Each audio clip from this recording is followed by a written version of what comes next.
Bien, buenos días. Estamos estudiando la carta a los Filipenses. Vamos por el capítulo 4 que empezamos hoy. Entonces vamos a leer desde el versículo 1 hasta el versículo 9 y pasamos a comentarlo. Adelante, Valeria. Regocijaos en el Señor siempre. Así que, hermanos míos, amados y deseados gozo y corona mía, estad así firmes en el Señor, amados. Ruego a Evodia y a Síntique que sean de un mismo sentir en el Señor. Asimismo, te ruego también a ti, compañero fiel, que ayudes a estas que combatieron juntamente conmigo en el Evangelio, con Clemente también y los demás colaboradores míos, cuyos nombres están en el libro de la vida. Regocijaos en el Señor siempre. Otra vez digo, regocijaos. Vuestra gentileza sea conocida de todos los hombres. El Señor está cerca. Por nada estéis afanosos, sino sean conocidas vuestras peticiones delante de Dios en toda oración y ruego, con acción de gracias. Y la paz de Dios, que sobrepasa todo entendimiento, guardará vuestros corazones y vuestros pensamientos en Cristo Jesús. Por lo demás, hermanos, todo lo que es verdadero, todo lo honesto, todo lo justo, todo lo puro, todo lo amable, todo lo que es de buen nombre, si hay virtud alguna, si algo digno de alabanza, en esto pensad.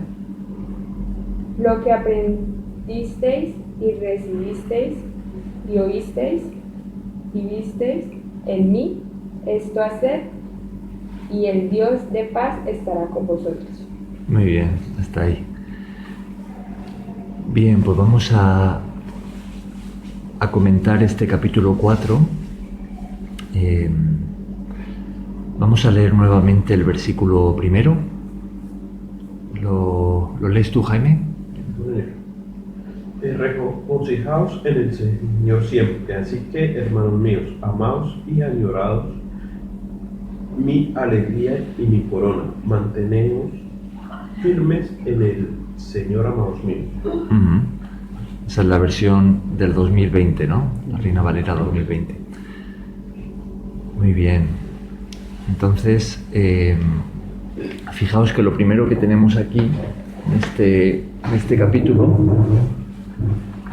en este versículo 1, es la expresión así que, ¿no?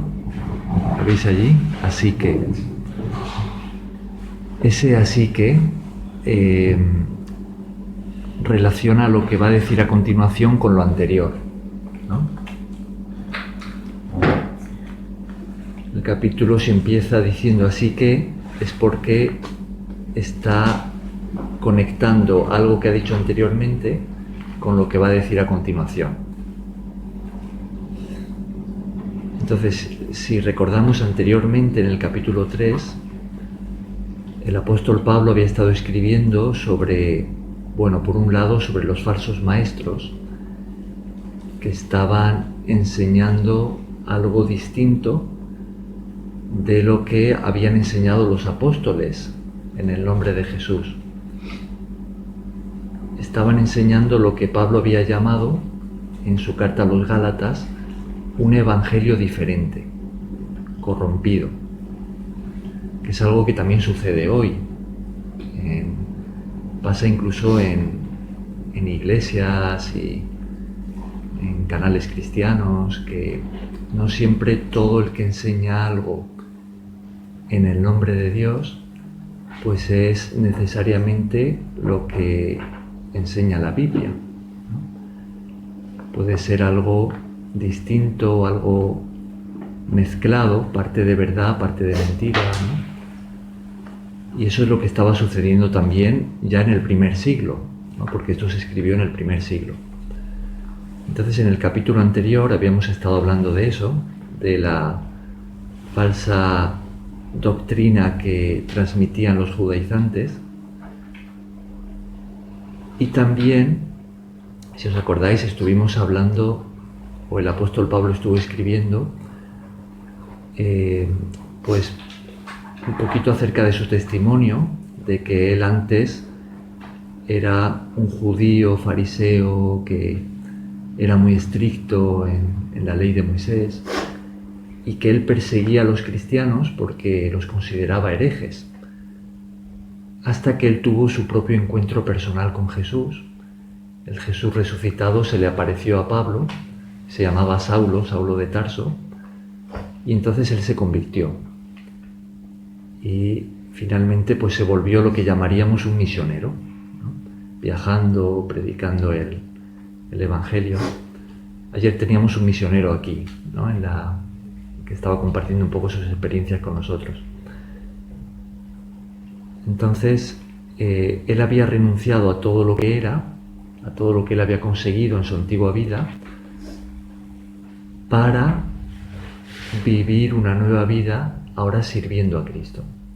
Eso es lo que él decía en el capítulo anterior. Y también él recuerda a los cristianos a los que está escribiendo, podemos decir a nosotros también, que cuando empezamos esta nueva vida en Cristo, estamos caminando hacia un destino eterno. Es que Dios nos ha llamado por medio de Jesucristo para vivir para siempre con Él en su reino celestial, lo que llamamos el cielo o el paraíso, ¿no? Ese es el llamado que tenemos como cristianos. Ahora, hasta que ese día llegue, pues estamos aquí unos años en la tierra, y estos años son muy importantes. El pastor de esta congregación siempre nos ha dicho que esta es nuestra escuela, ¿no? Y eso tiene mucho sentido a la luz de la Biblia, ¿no? Porque como cristianos leemos en la Biblia que Dios se ha propuesto transformarnos a la imagen de Jesús. Es decir, que todo lo que nos pasa aquí en nuestra vida en la tierra, las circunstancias que atravesamos, sean buenas, sean malas, las relaciones que tenemos, la propia Biblia, todo sirve para este fin, que es que seamos moldeados, transformados para ser como Jesús. Eso tiene que ver con el cambio en nuestro carácter, nuestros pensamientos, nuestra forma de hablar, nuestros sentimientos. Ese es el gran propósito que Dios tiene con nosotros. No es el único. Dios también tiene una misión con nosotros aquí en la tierra, que es la misión de rescatar almas. Cuando predicamos el Evangelio y los que están escuchando se arrepienten de sus pecados y empiezan a creer en Jesucristo, entonces Dios perdona sus pecados y los salva. Y eso es la conversión. Y eso también es gran parte del sentido por el que estamos aquí en la tierra. Es llevar el mensaje de Jesús para que otros puedan también conocerle y ser salvos. Bien, pues todo esto es a modo de repaso de lo que estuvimos viendo en el capítulo anterior, ¿no? Estamos repasando esto porque decimos que este capítulo comienza con esta expresión, así que, ¿no? Estamos en Filipenses capítulo 4. Entonces, este así que, ¿no?, que tenemos al principio de este capítulo, a continuación, fijaos cómo termina el versículo 1. Dice, estad así firmes en el Señor. Es decir, el apóstol Pablo está escribiendo de esta manera. En base a lo que acá os acabo de escribir, ¿no?, lo que estábamos repasando del versículo 3, perdón, del capítulo 3, dice a continuación: estad firmes en el Señor. Es decir, teniendo en cuenta, por un lado, que hay también una falsa enseñanza, aunque tenga el nombre de Cristo, pero no es lo que Jesús nos enseñó, no es lo que pone en la Biblia. Teniendo en cuenta que hay falsos maestros, estad firmes en el Señor. O teniendo en cuenta que Dios nos ha llamado a su reino eterno, pues mientras estemos aquí en la tierra, estad firmes en el Señor. Así es como podemos entenderlo en relación a lo anterior, ¿no? Recordamos que esto lo está escribiendo el apóstol Pablo a una iglesia que estaba en una ciudad que se llamaba Filipos. Es una ciudad que estaba en la provincia de Macedonia, dentro del Imperio Romano. Hoy en día pues sería el norte de Grecia, ¿no? Y es la primera ciudad europea en la que estuvo el apóstol Pablo, evangelizando. Entonces él le escribe esta carta a esa iglesia, pero Dios ha querido que esta carta esté en la Biblia, para que nosotros también la leamos. Los cristianos de todas las generaciones hemos podido acceder a esta carta, ¿no? Porque Dios también quiere hablarnos a nosotros a través de lo que tenemos aquí escrito, ¿no? Ahora, ¿qué pensáis o qué diríais que significa esto de estar firmes?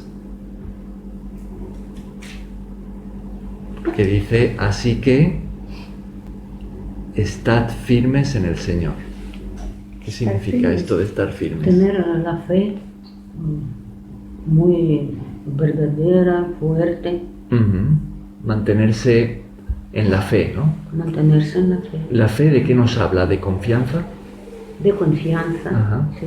De creer, de confiar. Como que nos mantengamos confiando en Dios, ¿no? ¿Qué más? ¿Qué significa esto de estar firmes? Que estemos seguros de la palabra de Dios, de lo que Él quiere de nosotros, y que nada, así lo que sea, porque venga, no nos haga nada. Sí, no tener dudas, no someterse a la influencia de diabolistas. Diabólica. Hay satanistas ahora, ¿no? También. Ajá. Y hay el peligro de someterse a ellos, porque son muchos. Ajá.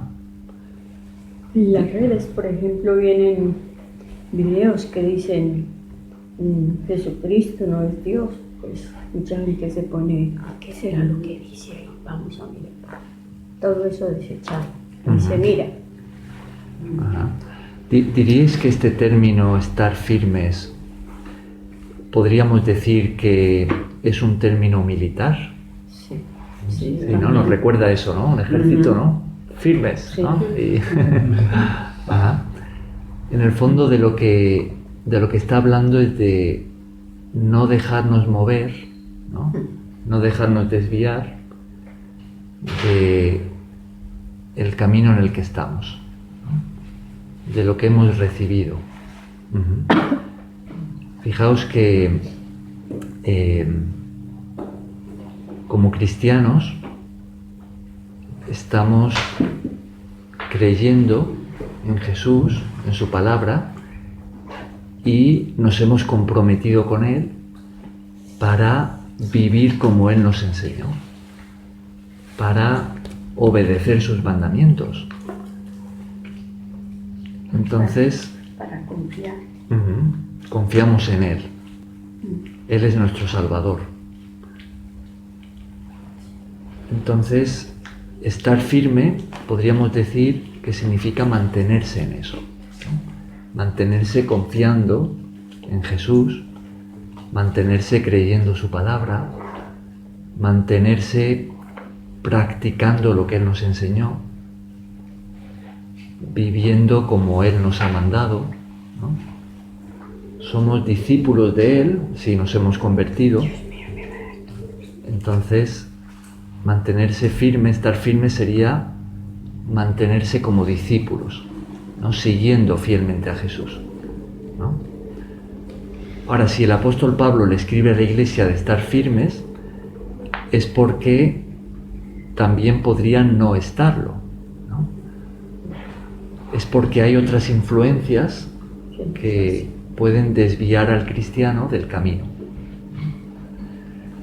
Decíamos que en el capítulo 3 habló de los falsos maestros, pero en este mundo también encontramos muchas influencias que, si nos dejamos llevar por ellas, nos desvían de lo que Jesús nos enseñó, ¿no? ¿Creéis que, ya habíamos hecho esta pregunta, ¿creéis que seguir a Cristo es ir contracorriente en este mundo? Esto en otro día ya lo habíamos comentado. ¿Qué diríais? ¿Que sí o que no? Sí, ¿no? Es decir, que si observamos la sociedad en la que estamos, el mundo que nos rodea, vemos que tienen un estilo de vida, ¿no? Viven de una manera, con ciertos valores y ciertas filosofías que creen, y su forma de vivir pues refleja una conducta que se basa en ciertos principios y valores. Pero cuando comparamos eso con lo que Jesús nos enseña, vemos que en muchos puntos es muy diferente, a veces hasta contradictorio, ¿no? Ajá.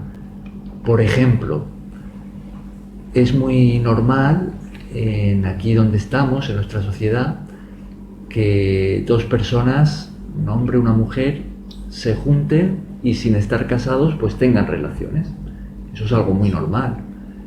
Sin embargo, cuando nos vamos a la Biblia, vemos que eso para Dios es fornicación o adulterio, dependiendo del caso, ¿no? Y que Dios solamente aprueba las relaciones sexuales dentro del matrimonio. Entonces eso ya es ir contracorriente. Si queremos seguir a Jesús, tenemos que ir contracorriente en este mundo. Por ejemplo, poniendo un ejemplo diferente, vivimos en una sociedad muy materialista, ¿no? Muy enfocada en lo material, y donde impera este pensamiento de que tengo que tener más y así voy a ser más feliz, ¿no? Entonces, pues, uno lucha y se esfuerza y puede pasar horas y horas casi como trabajando hasta como un esclavo por tener más dinero, una mejor casa, un mejor coche, más tecnología, más comodidades. Y ese es el pensamiento, ¿no?, que hay en la sociedad. Ahora, cuando vamos a las palabras de Jesús, vemos que Él nos enseña a que no nos hagamos nuestras riquezas, nuestros tesoros en esta tierra. Jesús lo dijo así, dijo: no os hagáis tesoros en la tierra, pero haceos tesoros en el cielo. Y dijo que no podemos servir a Dios y al dinero al mismo tiempo. Ahora, eso no significa que vayamos a vivir sin dinero o que no vayamos a trabajar, ¿no? Hay cuentas que pagar, estamos en un mundo donde tenemos que... El dinero pues es una herramienta, ¿no? Pero la forma de ver el dinero, de relacionarnos con él, pues es muy distinta de cómo Jesús enseñó sobre el dinero y cómo por lo general vive la gente que nos rodea en relación al dinero, ¿no? Entonces ahí también tenemos lo de ir contracorriente, ¿no? Y así pues podríamos poner muchísimos ejemplos, ¿no? Podríamos hablar de la mentira, podríamos hablar de la forma de tratarnos unos a otros. Fijaos que en el capítulo 2 habíamos estudiado, ¿no?, por ejemplo, en los versículos 3 y 4 del capítulo 2. Vamos a leerlos. ¿Quieres leerlos tú, Asu? Me cojo las gafas entonces. Ah, vale. Sí, pues, vale, cógetelas, te esperamos. Versículos 3 y 4 del capítulo 2.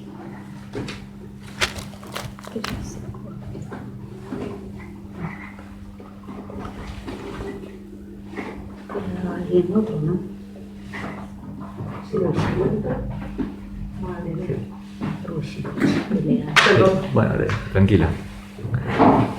Capítulo 2, versículos 3 y 4.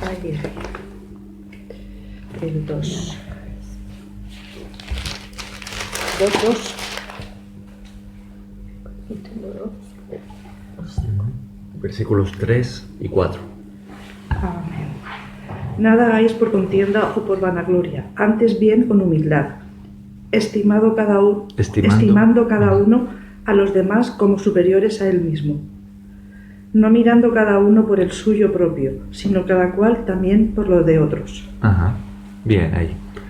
Esto ya lo habíamos comentado cuando estudiábamos el capítulo 2, pero fijaos que aquí nos habla de dos, vamos a llamarlos pecados, dos pecados que están a la orden del día, que es lo más común en el estilo de vida de nuestra sociedad. Estos dos pecados son el egoísmo y el orgullo. Fijaos que en el versículo 3 nos dice que hagamos las cosas no por contienda, no con peleas y vanagloria, con orgullo, sino con humildad, estimando cada uno a los demás como superiores a él mismo. Es decir, que no tratemos a los demás como si nosotros fuéramos mejores y estuviéramos por encima, sino al revés, siguiendo el ejemplo de Jesús, que ocupemos no la posición del jefe, sino la posición del siervo. Que no nos pongamos por encima, sino que estemos dispuestos a servir a nuestro prójimo, ¿no? Y por otro lado, pues en el 4 nos habla de esto del egoísmo, ¿no? Dice, no mirando cada uno por lo suyo propio, sino cada cual también por lo de los otros. Lo más normal siempre es ponerse uno primero, ¿no? Es decir, primero yo, después yo otra vez y después ya miraré a ver si puedo ayudar a algún otro. Más que lo más normal, apunto yo que es lo que el mundo quiere vender como que es lo normal. Ajá. Pero nosotros sabemos que no es lo normal, o sea, que no nos sintamos engañados por eso, lo normal, Claro. lo más frecuente, no sabemos. No debería ser lo normal como cristianos, ¿no? Porque Jesús nos enseña lo contrario de eso. Nos enseña primero en pensar en las necesidades de los demás y confiar en que Dios nuestro Padre suplirá nuestras necesidades, ¿no? Ese es el pensamiento que Jesús nos transmite, el pensamiento cristiano, ¿no? Pero de nuevo es contracorriente a lo que vemos en este mundo. Entonces, volviendo al capítulo 4, vemos la necesidad de lo que escribe aquí el apóstol Pablo, ¿no? Estad firmes en el Señor. Fijaos que no es solamente estad firmes, es estad firmes en el Señor. Es decir, en el camino de Cristo, en su enseñanza, en su doctrina, en lo que Él nos transmitió, ¿no? Nos enseñó, nos mandó. Entonces, si queremos seguir a Jesús, si queremos vivir como cristianos, si queremos ser sus discípulos y hemos adquirido un compromiso con Él, necesitamos estar firmes. Es decir, que no va a ser siempre fácil, porque el mundo, por lo general, camina en la dirección contraria. Cada día es más contrario. Claro. Es más como lo normal es lo otro. Hay que ser conscientes de eso, que cada vez vamos más a contracorriente. Pero sí. Así es. Si nos dedicamos a ver la televisión y no leemos la Biblia, pues entonces lo que va a suceder con nuestro estilo de vida es que se va a parecer cada vez más al mundo. Cada vez más. Porque por lo general lo que vemos en la televisión es lo que tenemos en este mundo. Claro. Ahora, si le damos más importancia a la Biblia, a leer la Biblia, a estudiar la Biblia, que a la televisión, o vamos a decir que a Internet, entonces vamos a poder aprender más de Jesús y poder estar firmes, ¿no? Y vamos a poder vivir contracorriente de la forma que nos enseña, ¿no? Bien, entonces seguir a Jesús no siempre es fácil. Hay que estar firmes, ¿no? Es necesario un esfuerzo personal por vivir como Jesús nos enseña, no desviarse, ¿no? ¿Se entiende? ¿Sí? Bien, ahora en este versículo 1, fijaos que hay algo ahí que debería llamarnos la atención de la forma en la que el apóstol Pablo se refiere a los cristianos de Filipos. ¿Qué es? ¿Qué os llama la atención de este versículo?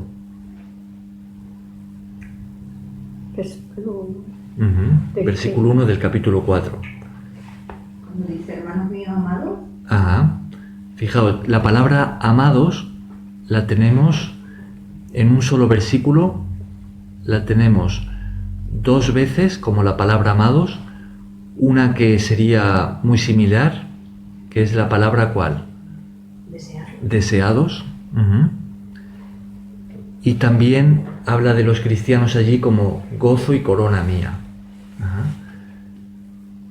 Se dice hermanos míos amados y deseados, gozo y corona mía, y luego vuelve a repetir amados, ¿no?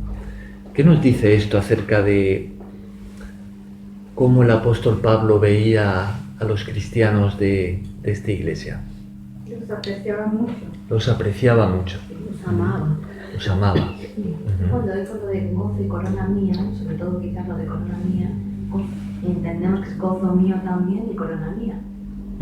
Como que él se sentía que estaban ahí también en el Señor por él, como sus, no sé, me da la sensación. Corona mía, cuando sois como un papá, sí, un hijo espiritual. Como un papá, un hijo espiritual. Ajá. Bien, esto es lo que vemos aquí, ¿no? Con estas expresiones. Ahora, ¿quién se acuerda de lo que significa la palabra apóstol? Esto lo escribió el apóstol Pablo. Discípulo.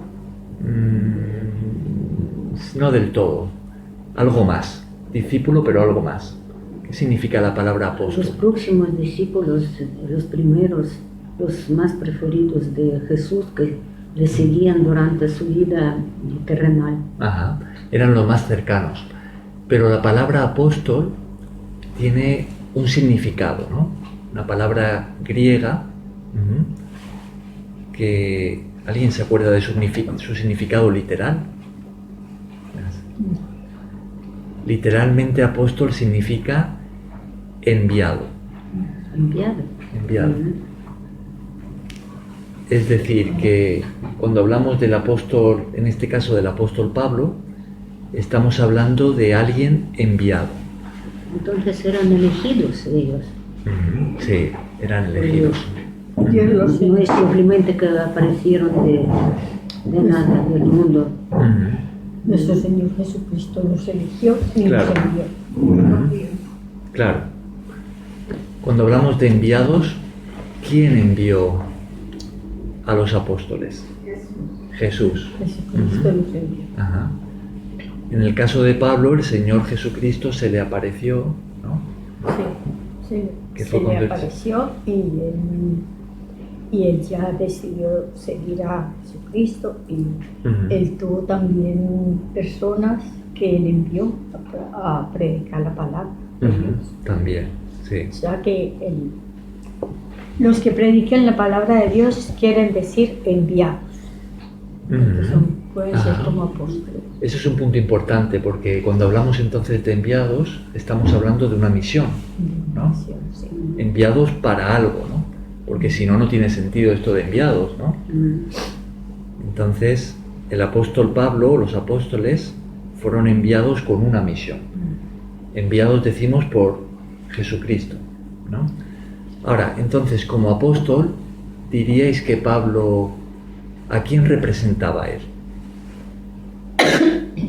Pablo, Sí, ¿a quién representaba? a Jesús. Exactamente, a la persona que le envió, ¿no? O sea, un enviado representa a aquel que lo ha enviado, ¿no? Con una misión. Bien, entonces, cuando vemos este aprecio tan grande que tenía Pablo por la iglesia allí en Filipos, por los cristianos, y cómo se dirige a ellos con estas expresiones tan cariñosas, ¿no? Amados, deseados.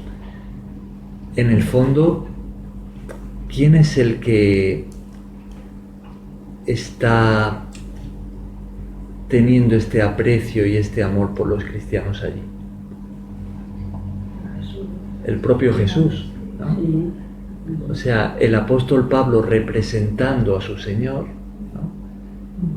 Se dirige a la iglesia de esta manera, pero en el fondo es el corazón de Dios lo que él está representando, lo que él está transmitiendo, ¿no? Es el amor que Dios tenía tan intenso por los cristianos allí en Filipos que vemos reflejado en estas palabras del apóstol Pablo. Ahora, ¿diríais que esta iglesia era una iglesia especial y por eso Dios la amaba tanto? ¿O que este amor de Cristo es así por todos los cristianos? Por todos. No. Ujú. Por todos, Ajá. por todos los cristianos. Ujú. Sí, todos los Es decir, que cristianos, todos aquellos que hemos respondido al llamado de Jesús, sí. Él nos ama de esta manera, de una forma tan intensa, ¿no?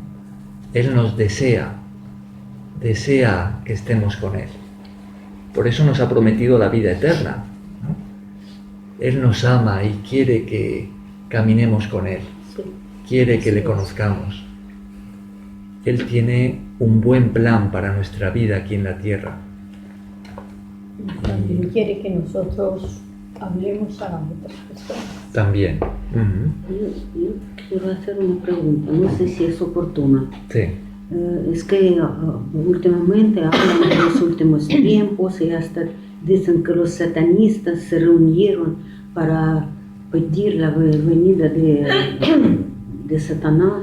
Ujú. ¿Y qué plan tiene Satanás para sus seguidores? Ujú. ¿Por qué ellos le siguen? Si es un ser tan Claro. repugnante, que es enemigo de Dios. Hombre, es un tema distinto, pero pues el diablo les engaña. El diablo, fijaos que desde el principio de todo, cuando vemos en el Génesis, cuando el diablo engaña a los primeros seres humanos, él les muestra a un Dios malo. Les intenta mostrar a un Dios malo. Él les dice que Dios en realidad les quiere engañar y por eso les ha dicho que no coman de ese fruto, porque no quiere que sean como Él. O sea, da como una imagen distinta de Dios. Entonces el diablo se pone a sí mismo como el bueno y a Dios lo pone como el malo. Ese es el engaño del diablo. Entonces aquellos que creen en el diablo y que le siguen, que se llaman satanistas, están creyendo esa mentira. Claro. Pero ¿a dónde ellos quieren? Nosotros queremos dirigirnos al cielo y estar junto con nuestro Dios. Y ellos ¿a dónde quieren ir y reunirse con su Dios? Pero el infierno es malo, es horrible. Claro. Es rugir de dientes y... Sí.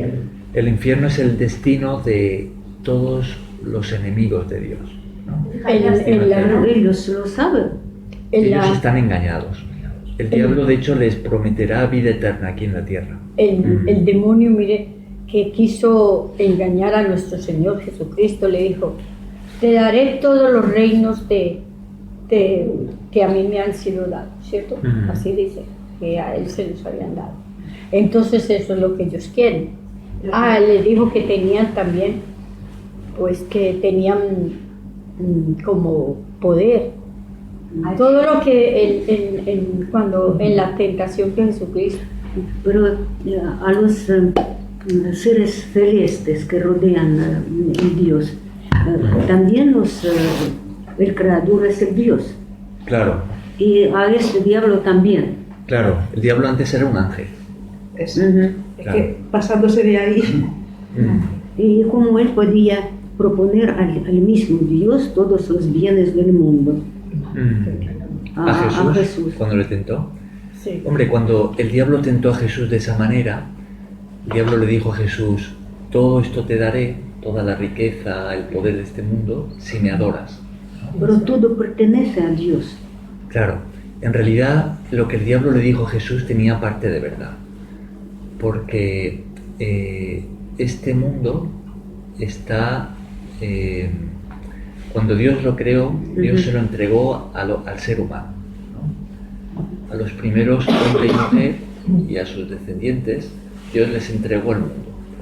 Ahora, cuando los seres humanos escogieron, y así lo hemos escogido todos a lo largo de la historia, rebelarnos contra Dios, ¿no? Para pecar, para hacer caso a la tentación del diablo, entonces esa autoridad que Dios le confirió al ser humano sobre el mundo, de alguna manera le fue conferida al diablo. Es como que el ser humano se la entregó al diablo. Entonces el diablo está gobernando en este mundo. El apóstol Juan escribe en su primera carta que el mundo entero está bajo el maligno.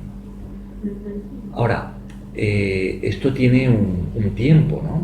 Hay un día señalado por Dios en el que Dios va a juzgar y se acabará el dominio del diablo sobre la tierra. Y el diablo será castigado, será condenado, y todos aquellos que le hayan seguido. Es que tengamos en cuenta que el diablo es atractivo para mucha gente hoy día. Y tenemos a Halloween. Sí, atractivo. Simplemente hace falta ponerse solo una tontería, una nariz y todo y ya, nada. Todo es de Dios.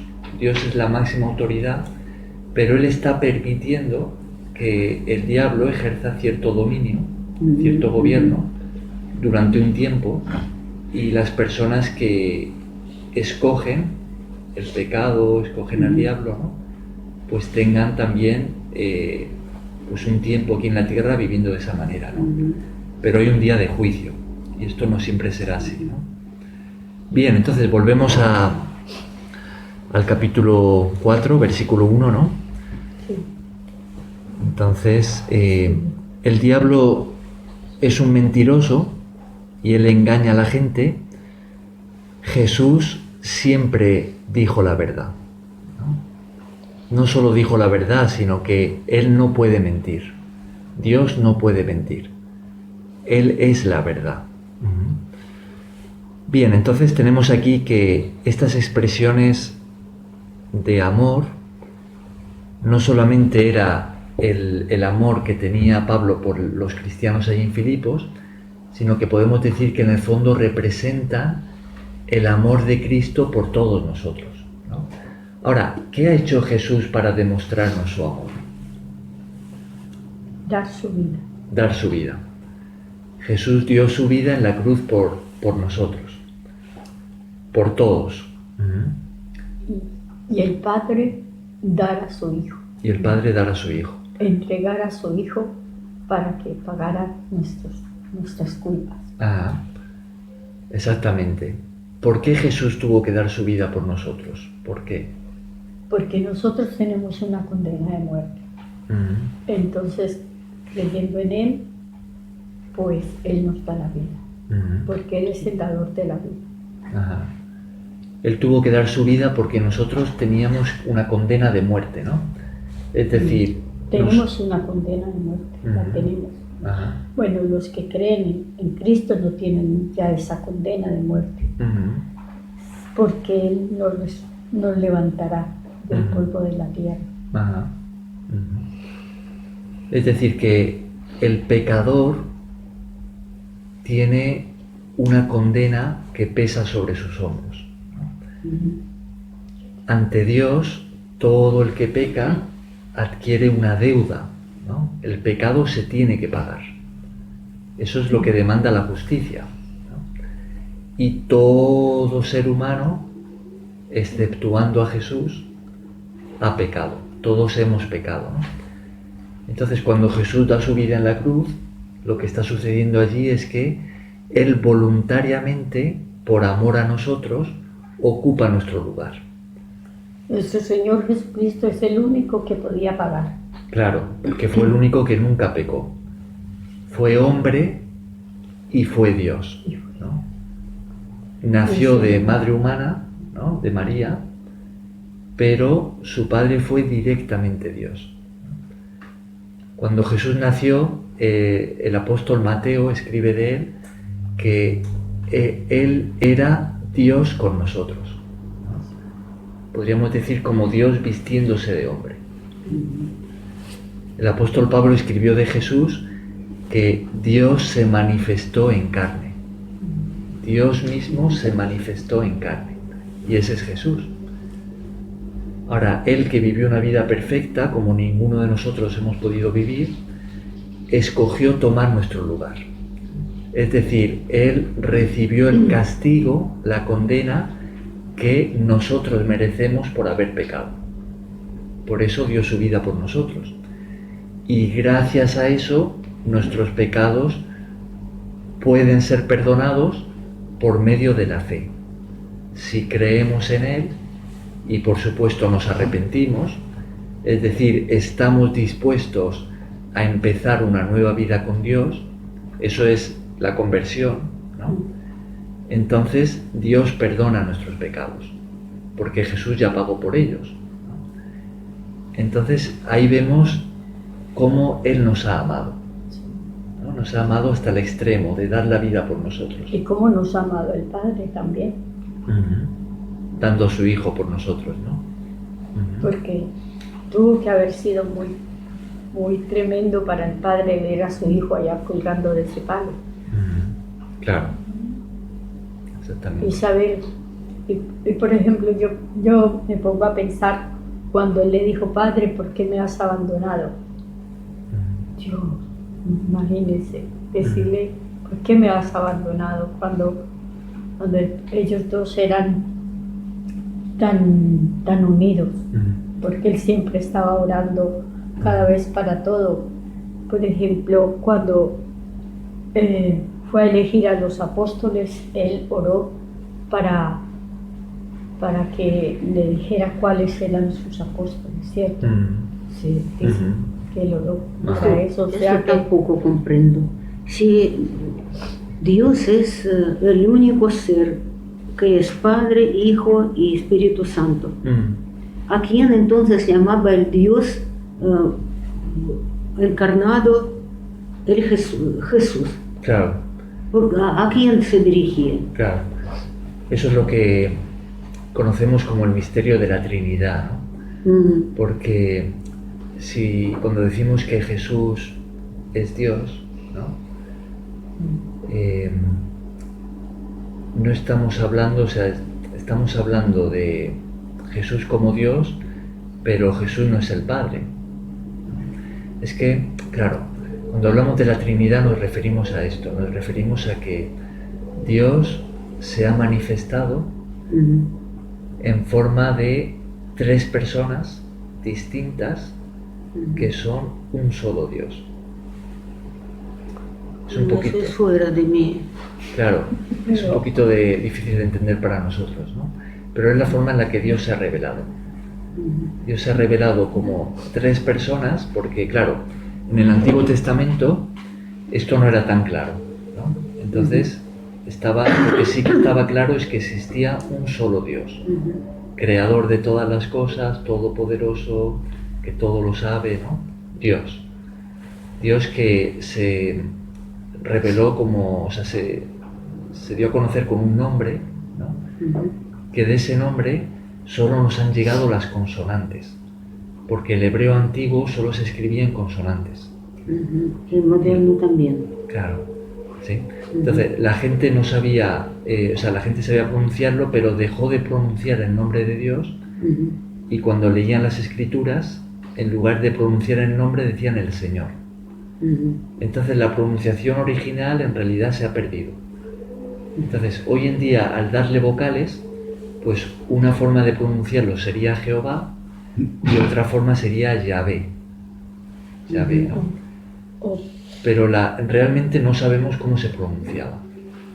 También se le llama yo soy, porque cuando Moisés le dijo estaban frente a la zarza, le dijo, ¿y a quién voy a decir que me ha enviado? Él dijo, yo soy. Sí, así es. Y también hay el nombre de Dios Sabaoth. ¿Sabaoth? ¿Qué significa eso? Parece que está en la Biblia, en el Testamento Antiguo. Sí, en hebreo. Es Yahweh, en ruso decimos Yahweh, Jehová y Sabaoth. Cuando se presenta como el Dios guerrero, es Sabaoth. Bueno, entonces, claro, cuando Jesús viene, ¿no? Lo que tenemos como el Nuevo Testamento, vemos que de una forma más clara, aunque en el Antiguo Testamento ya estaba, pero no de forma tan clara como en el Nuevo Testamento, vemos que además del Padre aparece Jesús, ¿no? Entonces, claro, podemos preguntarnos, bueno, ¿y quién es Jesús? Vale, decimos que Jesús es el Hijo de Dios. Bien, pero ¿a qué nos referimos cuando decimos que Jesús es el Hijo de Dios? Pues cuando leemos lo que escribieron los apóstoles, lo que tenemos en el Nuevo Testamento, vemos que Jesús es llamado hombre, eso sin duda. Él nació de una madre humana, él era hombre de carne y hueso, pero vemos que Jesús también fue llamado Dios. Por ejemplo, el comienzo del Evangelio de Juan nos dice de Jesús que Él era la palabra de Dios, que existía antes de la creación, en el principio, y dice que existía con Dios, pero que Él era Dios. O sea, habla de la palabra de Dios como estando con Dios y siendo Dios. Es decir, la palabra sale de dentro de Dios y le representa a Dios de forma perfecta y se le puede llamar Dios, ¿no? Y dice que esa palabra se hace un hombre y ese es Jesús. Así es como Juan lo habla de él, ¿no? Pero Mateo, por ejemplo, cuando Jesús nace, dice que Jesús es Dios con nosotros. El propio apóstol Pablo, esto lo estudiamos en Filipenses, en el capítulo 2, hablando de Jesús, dice que Él, antes de venir a la tierra, Él existía en la forma de Dios y era igual a Dios, pero se hizo un hombre, ¿no? Claro. Es que en el principio dice que en el principio era el verbo hecho carne, fue el verbo hecho carne. Claro. El verbo quiere decir una palabra. Sí, la palabra original es palabra, es logos. Sí, el verbo se hizo carne y habitó entre nosotros. Claro.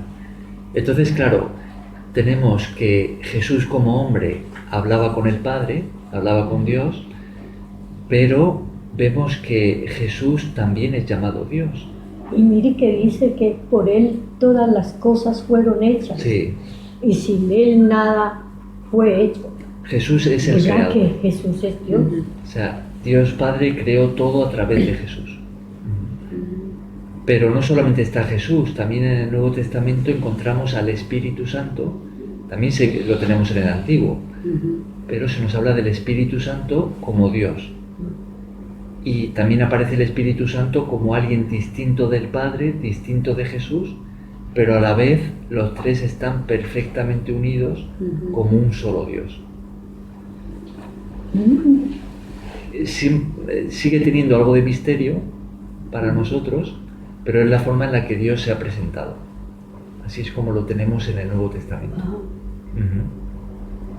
Mire que dice que Dios, Jesucristo dijo, es necesario que yo me vaya para que venga el Espíritu Santo. Claro. O sea que Él envió su Espíritu. Lo que está con nosotros en el mundo es su Espíritu. Claro. Y mire que nosotros nos morimos y tenemos nuestra carne, se va a la tierra, se descompone, pero queda nuestro espíritu. El espíritu en realidad es nuestro verdadero yo, porque la carne que tenemos aquí es nuestro vehículo. Sí. Y nuestro yo interno, quienes somos nosotros realmente, es nuestro espíritu. Nuestro espíritu. Que es lo que seguirá vivo cuando la carne muera. Y un día recibirá un cuerpo celestial en el día de la resurrección. Bueno, ¿y qué es alma? Pues el alma, hay quienes llaman al alma lo que está entre el espíritu y el cuerpo, que son nuestras emociones, en cierto sentido, nuestra mente, nuestra voluntad. Hay quienes lo llaman así y hay quienes llaman al alma lo mismo que el espíritu. Sí. O sea, cuando dicen el alma se refieren al espíritu. O sea, hay quienes dicen que son espíritu, alma y cuerpo, y hay quienes dicen que es espíritu y cuerpo. Ahora, espíritu, alma y cuerpo lo tenemos en un versículo en la Biblia. Hay un versículo en la Biblia donde dice que todo nuestro ser, espíritu, alma y cuerpo, sea guardado irreprensible. Entonces intentan poner el alma allí, entre el espíritu y el cuerpo, ¿no? Todo eso es yo. Sí. Lo más, claro, nuestro cuerpo físico diríamos que es lo más externo de nosotros, que es como nuestro vehículo para estar aquí en la tierra. Si dejamos de tener este cuerpo, si el cuerpo se muere, ya no podemos estar aquí. Directamente vamos a la presencia de Dios. Y entonces, cuando se encarnó Jesús, el cuerpo de él también le sirvió de vehículo para Dios. Claro. Él adquirió un cuerpo como el nuestro. Claro, exactamente. Por eso Dios le dio una madre humana. Claro, exactamente. Para que tuviera un cuerpo. Así es. Bueno, vamos a terminar aquí, ¿no? Hoy hemos podido ver solamente el versículo 1, pero seguiremos avanzando y comentando todos estos versículos que tienen mucho para enseñarnos. Hay un detalle que podríamos notar aquí también, hablando de estas expresiones que encontramos en el versículo 1, de amados, deseados. Cuando comparamos esto con la forma en la que Pablo escribe a los Gálatas, si os acordáis, en su día estudiamos el libro de Gálatas, ¿no? Que es otra carta que escribe el apóstol Pablo a un conjunto de iglesias que estaban en una región llamada Galacia, ¿no? Entonces, en esa carta vemos que el tono en el que Pablo escribe es un tono de enojo, ¿no? De indignación, de enfado, podríamos decir. Y vemos que él está enfadado porque ve cómo los falsos maestros están engañando a los nuevos cristianos allí en esa región, y esos nuevos cristianos están desviándose. En lugar de estar firmes, se están desviando de la enseñanza que habían recibido de Jesús. Entonces ya no estaban confiando solamente en Jesús como su Salvador, y tampoco estaban ahora siguiendo a Cristo como Él les había enseñado, ¿no? Entonces vemos un contraste muy marcado entre el tono de la carta a los Gálatas y el tono de la carta a los Filipenses, ¿no? Ahora, ambos tonos representan a Jesús. En su carta a los Filipenses vemos cómo Pablo está representando el amor que Jesús tiene por nosotros y cómo Él se alegra de que le hayamos seguido, de que estemos firmes, cómo el propio Jesús desea que estemos con Él y se alegra de que caminemos con Él. Pero en su carta a los Gálatas también representa a Jesús ese tono enojado, ¿no? Porque el propio Jesús también se enoja con aquellos que desvían a los cristianos, a aquellos que han decidido seguir a Jesús. Sí. Hay un enojo Sí, santo sí. que aparece en el corazón de Dios cuando uno hace tropezar a otros. Hay pelos que hacen con los niños. Sí, hacen tropezar, claro. Hacen tropezar. Pero también Dios puede, como un padre amoroso, enojarse con nosotros cuando lo hacemos mal, ¿no? Cuando rechazamos lo que viene de Él y abrazamos el pecado, ¿no? Eso también forma parte del amor de Dios. O sea, la corrección de Dios también forma parte de su amor por nosotros. Entonces vemos cómo Pablo, como representante de Jesús, enviado por Él, incluso en la forma en la que Él escribe, también eso tiene mucho que enseñarnos de Jesús, de lo que Él tiene en su corazón hacia nosotros, ¿no? Bien, pues lo dejamos aquí. ¿Os habéis quedado con alguna pregunta de lo que hemos leído, con algún comentario que queráis hacer de lo que hemos estado estudiando hoy? ¿Estaba todo... ¿Se entendía todo bien? Sí, todo bien claro, claro, explicado bien. Que hay cosas que no hemos entendido anteriormente ahora. A pesar de ser algo que se escribió hace 2000 años, podemos ver cómo se sigue relacionando con nosotros hoy, como cristianos, así con lo que hemos estado... Sí. Es como si te tuvieran el mensaje, o sea, que llega a la actualidad, ¿no? Claro. Lo mismo que pasaba en ese tiempo pasa hoy en día, ¿no? Claro. Hoy en día los enemigos de Jesucristo, el estar firme uno con Él, él habla mucho de estar unido con Jesucristo, ¿no? Su mandamiento. No dejarse desviar. Bueno, él ahí le está escribiendo a los